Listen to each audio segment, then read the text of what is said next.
यदि आप भी इस वीडियो पर क्लिक किए हैं, इसका मतलब यह है कि आप लोग क्लास 10th में हैं और इस बार बिहार बोर्ड का जो परीक्षा होने वाला है उसमें आप लोग बैठने वाले हैं बच्चों।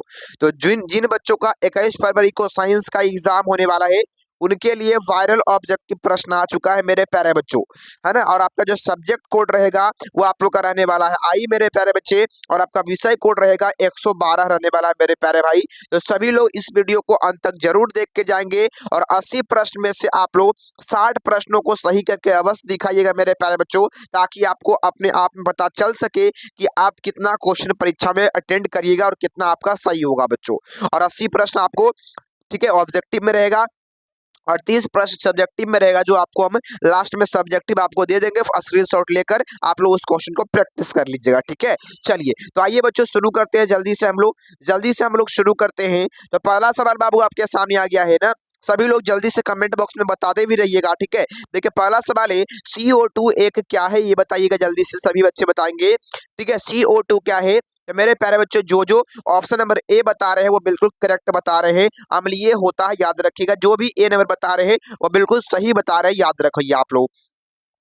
आगे बढ़ते हैं, दूसरा नंबर सवाल है अधातु के जो ऑक्साइड होते हैं वो पर्याय कैसे होते हैं। अधातु के ऑक्साइड पर्याय कैसे होते हैं? तो बच्चों जो भी ऑप्शन नंबर बी लगा रहे हैं अम्लीय होते हैं, बी नंबर जो लगा रहे हैं वो बिल्कुल करेक्ट लगा रहे हैं, याद रखिएगा आप लोग, बी नंबर करेक्ट होने वाला है। आगे बढ़ते हैं बच्चों, अगला सवाल 3 नंबर है। 3 नंबर है कि कॉपर पायराइट अयस्क है बच्चों, ये बताइएगा आप लोग। तो कॉपर पायराइट किसका अयस्क होता है? तो जो भी बच्चे ऑप्शन नंबर ए बता रहे हैं वो बिल्कुल करेक्ट बता रहे हैं, तांबा का अयस्क होता है, ए नंबर ऑप्शन करेक्ट होने वाला, याद रखिएगा आप लोग। अगला बाबू बताओ जल्दी से क्या होने वाला है, अगले सवाल का उत्तर बोलिए भाई सभी लोग। विद्युत अपघटन में ऑक्सीकरण होता है, कहाँ पर ऑक्सीकरण होता है, या ऑक्सीजन कहाँ पर प्राप्त होता है बच्चों, ये बताइएगा आप लोग। तो 4 नंबर सवाल का जो भी ए नंबर बता रहे हैं एनोड पर बिल्कुल करेक्ट ऑप्शन लगा रहे हैं बच्चों, ऑप्शन नंबर आप लोग जो ए लगा रहे हैं वो बिल्कुल सही लगा रहे हैं, ठीक है। चलिए आगे बढ़ते हैं, अगला 5वां नंबर है निम्नलिखित में से कौन संतृप्त हाइड्रोकार्बन है। तो कौन संतृप्त हाइड्रोकार्बन होगा? तो जो ये बच्चे ऑप्शन नंबर डी लगा रहे हैं वो बिल्कुल करेक्ट लगा रहे हैं, और डी नहीं लगाए हैं तो आपका गलत हो गया मेरे प्यारे बच्चों, ऑप्शन नंबर आपका डी करेक्ट होने वाला है, याद रखिएगा आप लोग। अगला आपके सामने है बच्चों, ये बताइएगा आप लोग। 6 नंबर सवाल है हीरा एवं ग्रेफाइट क्या है। हीरा और ग्रेफाइट क्या है? तो याद रखेंगे जो ही बच्चे कार्बन के अप्रूफ बता रहे हैं वो बिल्कुल करेक्ट बता रहे हैं, याद रखिएगा। ये कार्बन का अप्रूफ है, ऑप्शन नंबर डी जो बता रहे हैं वो बिल्कुल सही बता रहे हैं, और डी नहीं बता रहे हैं तो गलत बता रहे हैं, ठीक है। चलिए आगे बढ़ते हैं, अगला 7वां नंबर है अल्कोहल का सामान्य सूत्र क्या होता है। एल्कोहल का सामान्य सूत्र क्या होता है बच्चों? तो याद रखिएगा जो भी बच्चे ए नंबर बता रहे हैं आपको पता होगा कि ओ एच जहां पर लगा हुआ दिख जाएगा आपको, तो आप लोग याद रखिएगा इसको अल्कोहल ही कहते हैं बच्चों। कोई भी सूत्र में कोई भी फार्मूला में लग गया ओ एच, इसका मतलब अल्कोहल कहलाएगा, ठीक है। चलिए आगे बढ़ते हैं, 8वां नंबर सवाल आपके सामने है निम्नलिखित में से कौन सा संयोजी यौगिक है। कौन सा संयोजी यौगिक है? तो याद रखिएगा 8वें नंबर सवाल का जवाब क्या बता रहे हैं आप सभी लोग, याद रखिएगा जो भी ए नंबर बता रहे हैं वो बिल्कुल करेक्ट ऑप्शन होने वाला है, CH4 जो है वह सह संयोजी यौगिक है, याद रखिएगा। अच्छा इसमें आपसे यह पूछ देगा इसमें से आयनिक यौगिक कौन है, आपसे कह देगा यहाँ पर आयनिक यौगिक ऑप्शन यही रहेगा, और कह देगा आपसे मेरे प्यारे बच्चों आयनिक यौगिक क्या हो जाएगा, ये बताइएगा आप लोग। तो आयनिक आयनिक या आयनिक यौगिक के बारे में पूछेगा आप लोग को, तो याद रखेंगे NaCl मारेंगे, ऑप्शन नंबर बी करेक्ट होने वाला है, आप लोग इसको याद रखिएगा। आगे बढ़ते हैं, 9 नंबर कार्बन क्या है ये बताइए आप लोग, 9 नंबर सवाल का उत्तर। तो याद रखिएगा कार्बन जो है बी नंबर जो बता रहे हैं अधातु बिल्कुल करेक्ट बता रहे हैं, बी नंबर ऑप्शन बिल्कुल सही होगा आपका, ठीक है। चलिए आगे बढ़ते हैं, अगला सवाल का जवाब बोलिए आप सभी लोग क्या होने वाला है। 10 नंबर सवाल आपसे कहता है मेरे प्यारे बच्चों, देखिएगा फटाफट से क्या होने वाला है। 10 नंबर सवाल कहता है किसी वोल्ट मीटर के स्केल पर 0 वोल्ट से 1 वोल्ट के बीच 20 विभाजक चिन्ह लगाए गए हैं, तो वोल्ट मीटर का अल्पतमांक क्या हो जाएगा। तो वोल्ट मीटर का अल्पतमांक क्या होगा बच्चों, याद रखिएगा बी नंबर जो बता रहे हैं वह बिल्कुल करेक्ट बता रहे हैं, 0.05 वोल्ट हो जाएगा, ये भी आप लोग याद रखिएगा। आगे बढ़ते हैं, अगला सवाल 11 नंबर सवाल आपके सामने है मनुष्य में प्रमुख उत्सर्जी अंग कौन है। मनुष्य में प्रमुख उत्सर्जी अंग कौन है? तो याद रखेंगे आप सभी लोग जो ही बच्चे सी नंबर बता रहे हैं ब्रिक होता है, सी नंबर ऑप्शन करेक्ट होने वाला है, याद रखिएगा आप लोग। आगे बढ़ते हैं बच्चों, अगला सवाल आपके सामने है जो भी बच्चे है ना। अगला है 12 नंबर सवाल आपके सामने, प्रकाश संश्लेषण के लिए निम्न में से कौन से कच्चे पदार्थ की आवश्यकता नहीं है बच्चों। तो प्रकाश संश्लेषण में किस कच्चे पदार्थ की आवश्यकता नहीं होती है, याद रखिएगा आप लोग। जो भी बच्चे बी नंबर बता रहे हैं ऑक्सीजन, वो बिल्कुल करेक्ट बता रहे हैं, बी नंबर ऑप्शन आपका सही होने वाला बच्चों। बच्चों आप लोग जल्दी से इससे प्रश्न का जवाब लगाते रहेंगे बच्चों, और जो वीडियो के फॉर्मेट में देख रहे हैं वो सभी लोग अपने मन में ही जवाब बोलते रहेंगे, ठीक है, क्योंकि बोलते रहिएगा बच्चों तो प्रैक्टिस ज्यादा होगा, ठीक है। चलिए, और आप लोग को 80 प्रश्नों में से 60 को प्रश्न का उत्तर सही देना है बच्चों, ठीक है। चलिए, और इस वीडियो को शेयर भी कर दीजिएगा ताकि आपके दोस्त भी परीक्षा की तैयारी कर सके, है ना। शरीर में सबसे छोटी रक्त वाहिनी कौन है, तो शरीर की सबसे छोटी रक्त वाहिनी का नाम क्या है बच्चों। ये देखिए, ये मोस्ट VVI प्रश्न है, याद रखिएगा, ये 100% आपके परीक्षा में लड़ने वाला है बच्चों, है ना। ये जो 80 प्रश्न कराएंगे 100% आपके परीक्षा में लड़ने वाला, याद रखिएगा आप लोग। इसका उत्तर होगा आपका डी नंबर जो बता रहे हैं वैना केव, बिल्कुल करेक्ट ऑप्शन होने वाला, याद रखिएगा आप लोग। वैना केव होता है शरीर की सबसे छोटी रक्त वाहिनी। आगे बढ़ते हैं, 14 नंबर सवाल है कि अधिकतर पादप नियंत्रक उत्पन्न होते हैं, अधिकतर पादप नियंत्रक जो है कहाँ उत्पन्न होते हैं, ये बताइएगा आप लोग, क्या होगा राइट आंसर। तो याद रखिएगा आप लोग, ऑप्शन नंबर डी करेक्ट होने वाला है, बढ़ते तने के अग्रभाग पर और बढ़ते जड़ के अग्रभाग पर। ऑप्शन नंबर जो डी बता रहे हैं वो बिल्कुल करेक्ट बता रहे हैं, आप लोग इसको याद रखिएगा बच्चों। आगे बढ़ते हैं, अगला 15 नंबर कहता है, पुष्पीय पौधों में लैंगिक जनन किसके द्वारा होता है। पुष्पीय पौधों में लैंगिक जनन किसके द्वारा होता है। तो 15 नंबर सवाल का उत्तर होगा आपका सी नंबर ऑप्शन जो बता रहे हैं, फूलों के द्वारा होता है। याद रखिएगा, जब फूल है वो नर प्रजनन अंग होता है, याद रखिएगा, मतलब नर नहीं बच्चों, पादप प्रजनन अंग होता है, याद रखिएगा आप लोग। आगे बढ़ते हैं, अगला सवाल है कि फूल का कौन सा भाग फल में बदलता है। 16 नंबर सवाल, फूल का कौन सा भाग फल में बदलता है। तो बच्चों जो जो ऑप्शन नंबर सी बता रहे हैं अंडाशय, ऑप्शन नंबर आपका सी करेक्ट होने वाला है। जो भी सी नंबर बता रहे हैं वो बिल्कुल करेक्ट बता रहे हैं, याद रखिएगा आप लोग। आगे बढ़ते हैं, 17 नंबर सवाल है, मानव मादा में निषेचन होता है। मानव मादा में निषेचन होता है, तो याद रखेंगे आप लोग, निषेचन कहाँ होता है, फैलोपियन नलिका में। ऑप्शन नंबर डी जो बता रहे हैं वो बिल्कुल करेक्ट बता रहे हैं, आप लोग इसको याद रखिएगा बच्चों। आगे बढ़ते हैं, अगला अगला है 18 नंबर सवाल। जितने भी प्रश्न कराए जा रहे हैं वो मोस्ट VVI है बच्चों, सभी लोग जरूर देखकर जाएंगे, ठीक है। वायरल ऑब्जेक्टिव प्रश्न है बाबू। कहता है, वर्तमान प्राणियों में कुछ संरचनाएं ऐसी पाई जाती है जिनका शरीर में कोई अब उपयोग नहीं रह गया है।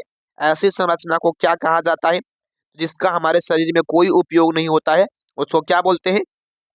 तो मेरे प्यारे बच्चे जो भी बी नंबर बता रहे हैं मेरे प्यारे भाई, अवशेषी अंग बिल्कुल करेक्ट होने वाला, याद रखिएगा आप लोग। आगे बढ़ते हैं, अगला सवाल।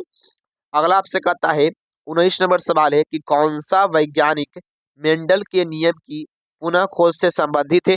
तो कौन सा वैज्ञानिक मेंडल के नियम को पुनः खोज किया था बच्चों। तो याद रखिएगा, शर्म के द्वारा, याद रखिएगा। ऑप्शन नंबर ए जो बता रहे हैं वो बिल्कुल करेक्ट ऑप्शन बता रहे हैं, याद रखिएगा आप लोग। आगे बढ़ते हैं कि जिन शब्द किसने प्रस्तुत किया। 20 नंबर सवाल है, जिन शब्द किसने प्रस्तुत किया था बच्चों। तो याद रखिएगा, जो भी बच्चे ऑप्शन नंबर ए बता रहे हैं वो बिल्कुल करेक्ट होने वाला है, जॉनसन के द्वारा पेश किया गया था, प्रस्तुत किया गया था। आगे बढ़ते हैं, अगला सवाल आपके सामने है, 21 नंबर का आता है, CFC क्या होता है बच्चों।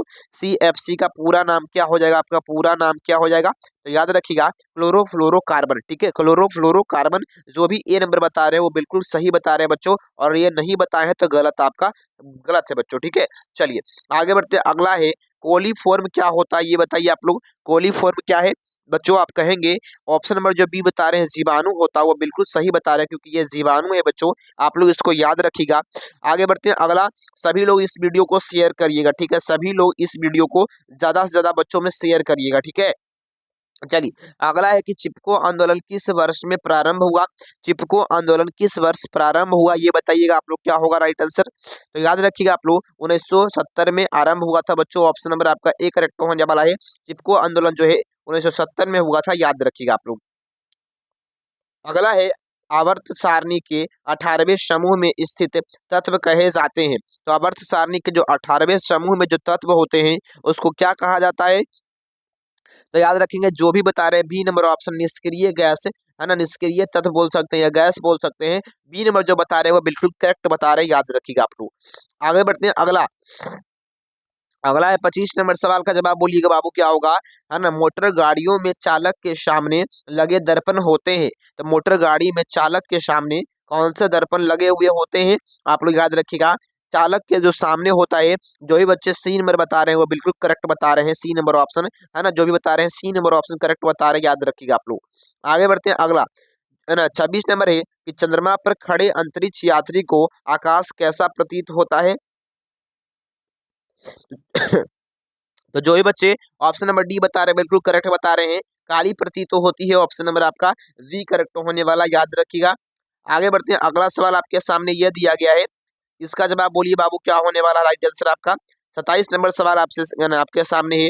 निर्देशांक चिन्ह परिपाटी के अनुसार अवतल दर्पण तथा उत्तल दर्पण की फोकस दूरी क्रमशः होती है। तो अवतल की क्या होती है और उत्तल की क्या होती है, अवतल की होती है माइनस और उत्तल का होता है प्लस। बच्चों माइनस और प्लस कहाँ पर दिया गया है, ऋणात्मक और धनात्मक, बी नंबर ऑप्शन करेक्ट होने वाला है, आप लोग इसको याद रखिएगा।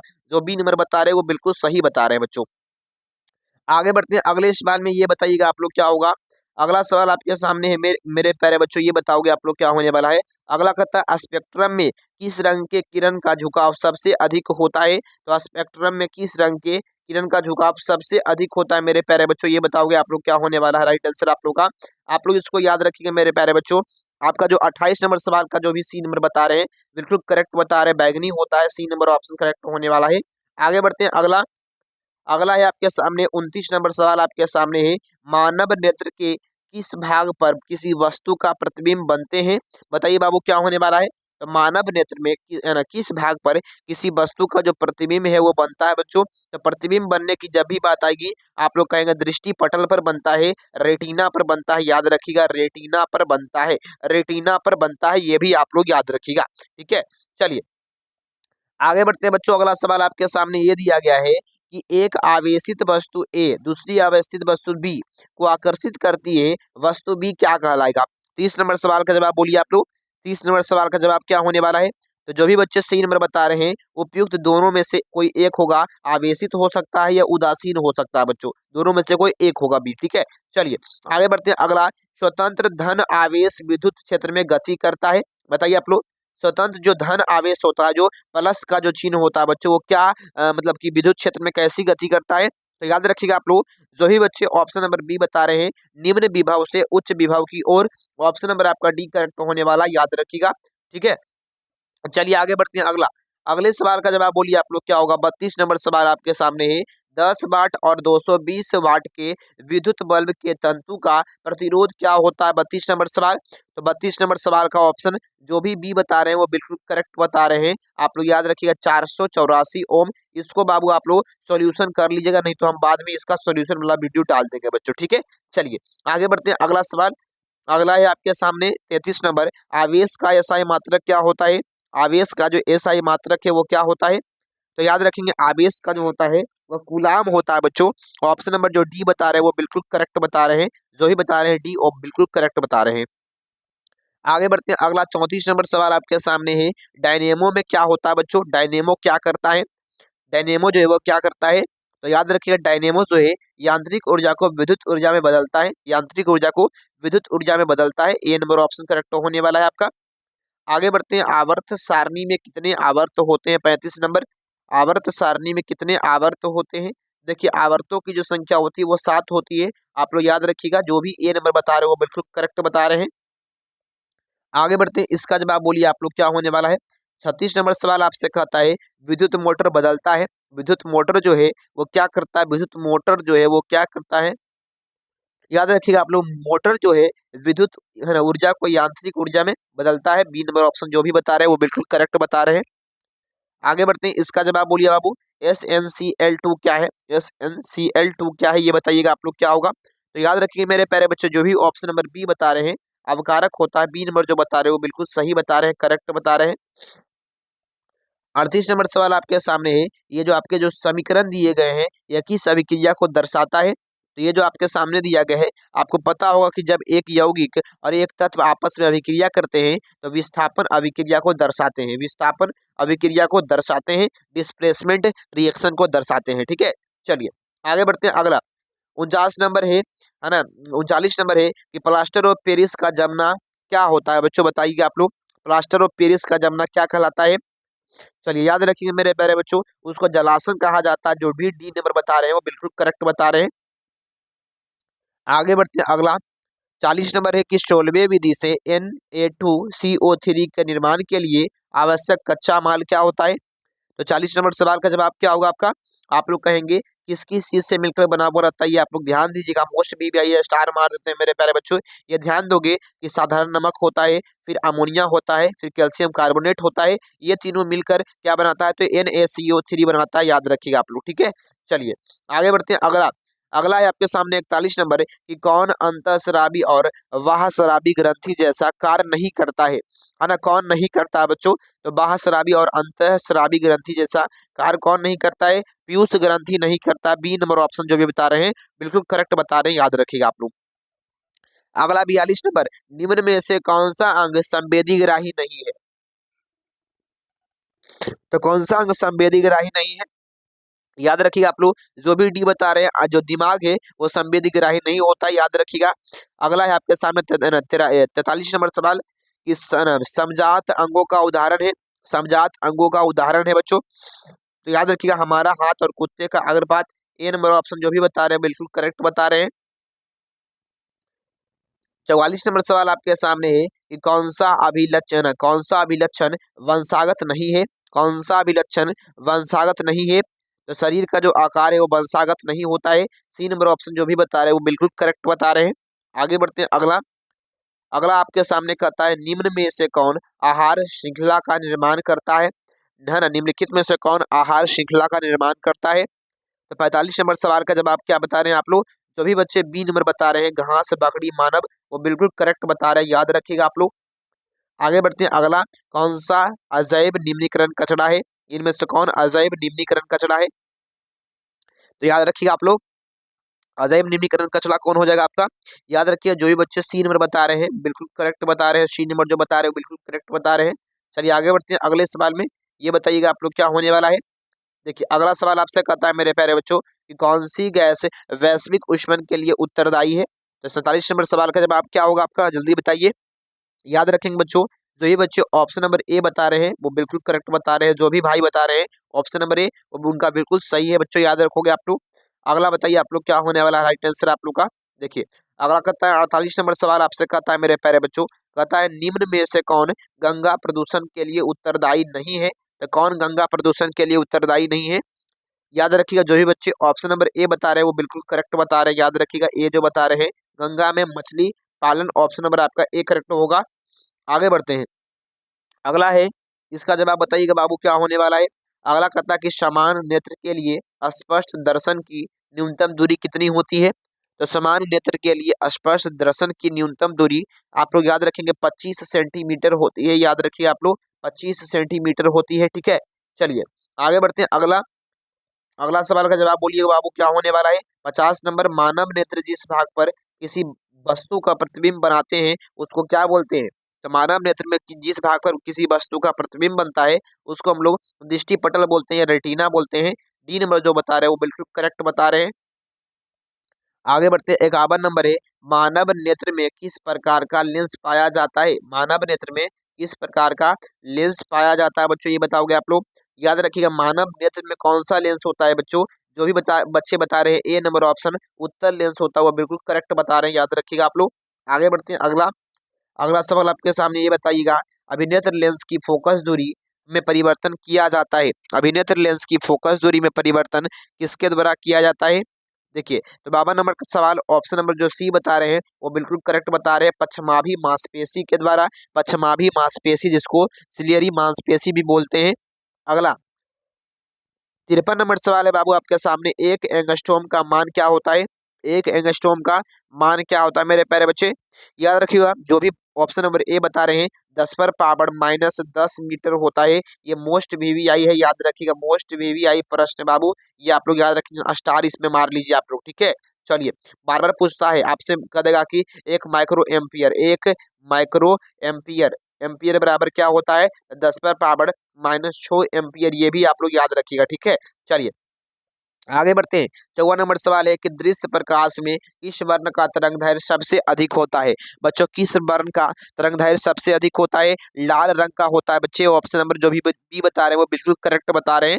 आगे बढ़ते हैं मेरे प्यारे भाई। आप लोग जो भी नए आए होंगे क्लास को लाइक करेंगे, चैनल को सब्सक्राइब कर लेंगे, ताकि इसी प्रकार से हर परीक्षा आपको अपडेट मिलता रहेगा, क्लास मिलता रहेगा बच्चों, और आपको पता होगा। और इस वीडियो को शेयर कर देंगे ताकि आपके जो दोस्त हैं, भाई हैं, बहन हैं, ये सभी लोग जांच कर सकते हैं कि उनका जो साइंस में वो कितना नंबर अभी तक आ रहा है मेरे प्यारे बच्चों। क्योंकि अब अंतिम समय है, मात्र 7 से 10 दिन बचा हुआ है इस समय बच्चों। निकट दृष्टि दोष का निवारण किस लेंस में होता है? तो निकट दृष्टि दोष का जो निवारण है वह किस लेंस में होता है? याद रखिएगा, अवतल लेंस में होता है। जो भी बी नंबर बता रहे हैं वो बिल्कुल करेक्ट बता रहे हैं, आप लोग इसको याद रखिएगा। अगला आपसे कहता है कि स्पेक्ट्रम प्राप्त करने के लिए किसका उपयोग किया जाता है? तो स्पेक्ट्रम प्राप्त करने के लिए किसका उपयोग करते हैं? डी नंबर जो बता रहे हैं प्रिज्म, बिल्कुल करेक्ट ऑप्शन बता रहे हैं, याद रखिएगा आप लोग। अगला बताइए इसका उत्तर क्या होने वाला है आपका। देखिए अगला आपसे कहता है मेरे प्यारे बच्चों कि जो नेत्र निकट स्थित वस्तु को साफ नहीं देख सकता है उस नेत्र में क्या है बच्चों? तो निकट रखी वस्तु को साफ नहीं देख पा रहा है, इसका मतलब क्या होगा? जल्दी बताइए 57 का जवाब क्या होने वाला है बच्चों? जो भी ऑप्शन नंबर ए लगा रहे हैं दूर दृष्टि दोष, बिल्कुल करेक्ट लगा रहे हैं आप लोग। चलिए आगे बढ़ते हैं। अगला बताइएगा आप लोग, 58 नंबर सवाल है कि श्वेत प्रकाश कितने रंगों के मेल से बना हुआ होता है?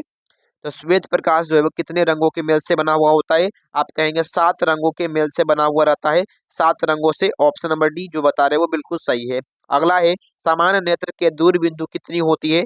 सामान्य नेत्र की दूर बिंदु कितनी होती है? अनंत होती है। जो भी बच्चे डी बता रहे हैं वो बिल्कुल सही बता रहे हैं, और जो डी नहीं बता रहे हैं वो बिल्कुल गलत बता रहे हैं। ठीक है, चलिए आगे बढ़ते हैं अगले सवाल में। आगे बढ़ते हैं मेरे प्यारे भाई। अगला सवाल आपके सामने ये दिया गया है 60 नंबर कि किस दृष्टि दोष को अवतल और उत्तल दोनों लेंस से बने द्विफोकल लेंस के द्वारा संशोधित किया जाता है? किस दृष्टि दोष को? 60 नंबर सवाल का जवाब बोलिए, किस दृष्टि दोष को? तो याद रखेंगे मेरे प्यारे बच्चों, किस दृष्टि दोष को? जरा दृष्टि दोष कहते हैं उसको। सी नंबर ऑप्शन याद रखिएगा, जरा दृष्टि दोष के द्वारा को द्विफोकल लेंस के द्वारा ठीक किया जाता है। ये भी स्टार यहाँ पर मार लीजिएगा, ये भी क्वेश्चन बार बार आता है। अगला बताइए आप लोग, 61 नंबर सवाल आपके सामने है। मानव नेत्र अभिलेख लेंस की फोकस दूरी को समायोजित करके विभिन्न दूरियों पर रखी वस्तुओं को फोकसित कर सकता है। ऐसे हो पाने का कारण क्या है बच्चों? ऐसा क्यों होता है कि दूर वाली वस्तु को भी देख पाते हैं और नजदीक वाली वस्तु को भी देख पाते हैं? तो इसका यही कारण है मेरे प्यारे बच्चों। याद रखिए, जो भी बता रहे हैं कि समंजन क्षमता, उसी को क्या बोलते हैं? इसी को बोलते हैं समंजन क्षमता कहते हैं। इसी को क्या बोलते हैं? समंजन क्षमता। इसका परिभाषा आप लोग याद रख लीजिएगा मेरे प्यारे बच्चों, स्टार लगाते हैं, परिभाषा याद कर लीजिएगा कि समंजन क्षमता क्या होता है। ये बार बार परीक्षा में आता है प्रश्न। अगला बताइए आप लोग क्या होगा? जब सूर्य प्रकाश वायुमंडल से गुजरता है तो वायु के सूक्ष्म कण किस रंग के प्रकाश को अधिक प्रबलता से प्रकीर्णित करते हैं? किस रंग के प्रकाश को सबसे अधिक प्रबलता से प्रकीर्णित करते हैं? तो याद रखिएगा, आकाश का जो रंग है वो नीला होता है बच्चों, नीला होता है। याद रखिएगा, ऑप्शन नंबर डी जो बता रहे हैं वो बिल्कुल करेक्ट बता रहे हैं। आगे बढ़ते हैं। अगला बताइएगा आप लोग क्या होने वाला है? स्पेक्ट्रम में किस रंग के किरण का झुकाव सबसे अधिक होता है? तो किस रंग के किरण का झुकाव सबसे अधिक होता है? जो भी बच्चे सी नंबर बता रहे हैं बैगनी रंग का, ऑप्शन नंबर सी करेक्ट होने वाला है। अगला बढ़ते हैं कि नेत्र में प्रवेश करते प्रकाश के परिमाण को नियंत्रित करता है। 64 नंबर सवाल का जवाब क्या होगा आपका? तो नेत्र में प्रवेश करते प्रकाश के परिमाण को कौन नियंत्रित करता है? आप लोग इसको याद रखिए मेरे प्यारे बच्चों, ऑप्शन डी करेक्ट होने वाला है, आइरिस करता है। डी नंबर ऑप्शन करेक्ट होने वाला है, आइरिस करता है। अंतरिक्ष यात्री को आकाश कैसा दिखता है? तो जो भी बच्चे ऑप्शन नंबर डी लगा रहे हैं काला दिखता है, बिल्कुल करेक्ट ऑप्शन होने वाला है आपका। इसका जवाब बताइए आप लोग। 66 नंबर, आकाश का नीला रंग क्यों प्रतीत होता है बच्चों? आकाश नीला क्यों प्रतीत होता है? तो याद रखिए, इसका जवाब क्या बता रहे हैं? जो भी बच्चे सी लगा रहे हैं, जो भी मेरे प्यारे भाई सी लगा रहे हैं, बिल्कुल करेक्ट बता रहे हैं आप लोग। आगे बढ़ते हैं। अगला, नेत्र में प्रवेश करने वाली प्रकाश किरणों का अधिकांश अपवर्तन कहाँ से होता है? नेत्र में प्रवेश करने वाली प्रकाश किरणों का अधिकांश जो अपवर्तन है वो कहाँ से होता है? तो याद रखिए मेरे प्यारे बच्चों, ऑप्शन नंबर आपका सी करेक्ट होने वाला है, कॉर्निया के बाहरी पृष्ठ से। बहुत ही ज्यादा महत्वपूर्ण सवाल है, स्टार लगा देते हैं बच्चों। चलिए आगे बढ़ते हैं। प्रकाश के किस रंग का प्रकीर्णन सबसे कम होता है? तो किस रंग का प्रकीर्णन सबसे कम होता है? सबसे कम प्रकीर्णन लाल रंग का होता है। जो भी डी बता रहे हैं वो बिल्कुल करेक्ट होने वाला है। और सबसे अधिक जो तरंगदैर्घ्य होता है वो लाल रंग का ही होता है, याद रखिएगा। अगला बताइए कि किस रंग के प्रकाश का तरंगदैर्घ्य सबसे कम होता है? तरंग जो है वो सबसे कम किसका होता है? तो तरंग के बारे में जब भी बात करेगा सबसे कम होता है बैगनी रंग का। ऑप्शन नंबर डी करेक्ट होने वाला है, सबसे कम होता है बैगनी रंग का, याद रखिएगा आप लोग।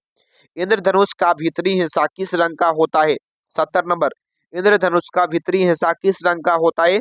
आप कहेंगे बैगनी रंग का होता है, बी नंबर याद रखिएगा, बैगनी रंग का होता है।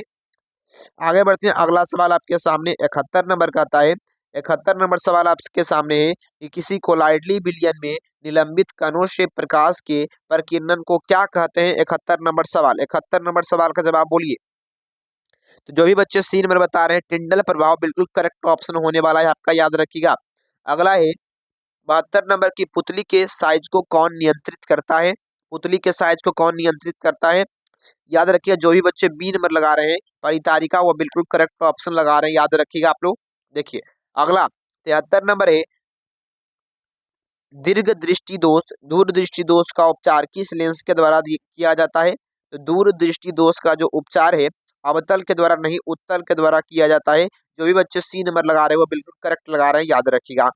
आगे बढ़ते अगला है कि तरंगदैर्घ्य को समानतः व्यक्त किया जाता है। तरंगदैर्घ्य को किसके रूप में व्यक्त किया जाता है?